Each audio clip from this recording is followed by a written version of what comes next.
शाइस्ता अदनान को कहती है तुम्हें मंजूर भाई बुला रहे हैं।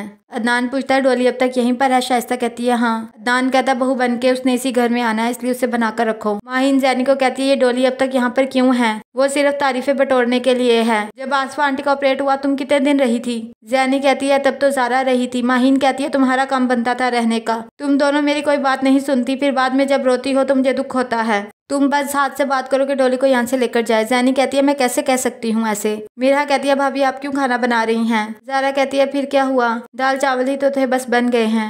मीरा कहती है कि अदील भाई को दाल चावल कितने पसंद थे आपको तो पता ही होगा।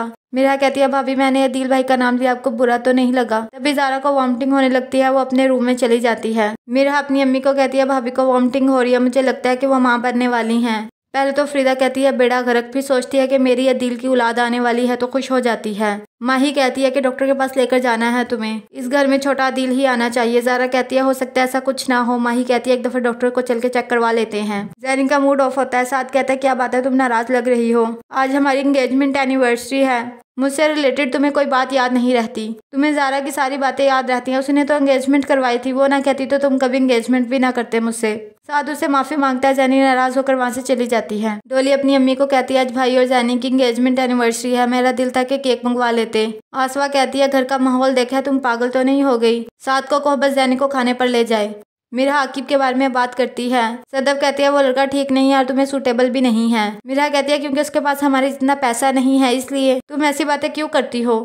डॉक्टर बताती है मुबारक हो आपकी बहू माँ बनने वाली है। माही जब ये बात सुनती है तो उसे बिल्कुल भी अच्छा नहीं लगता। फरीदा कहती मैंने तो पहले ही कहा था लेकिन कोई मेरी बात नहीं मान रहा था। साथ जैनी को मनाता है लेकिन जैनी नहीं मानती, वो बार बार ज़ारा का ही जिक्र करती है। ज़ात कहता है मैं ज़्यादा वजाहतें देने का कायल नहीं हूँ, वो चला जाता है। फरीदा अहमद को बताती है कि मुबारक को आप दादा बनने वाले हैं, हमारे घर इतनी बड़ी खुशी आ रही है। अहमद कहता है ठीक है मैं नमाज पढ़कर अभी आता हूँ। मीरा की दोस्त की अम्मी कहती है अल्लाह ने बहुत बड़ी खुशी दी है और तुम्हें सहारा दिया है, अब अपना बहुत ख्याल रखना तुम। ज़ारा वहाँ से उठकर चली जाती है और वो औरत फरीदा को भड़काने लग जाती है। सरवत कहती है मंजूर को मेरी बेटी माँ बनने वाली है, उसे बहुत केयर की ज़रूरत है, मैं अपनी बेटी को अपने पास लेकर आऊँगी, आप अहमद भाई से बात करें।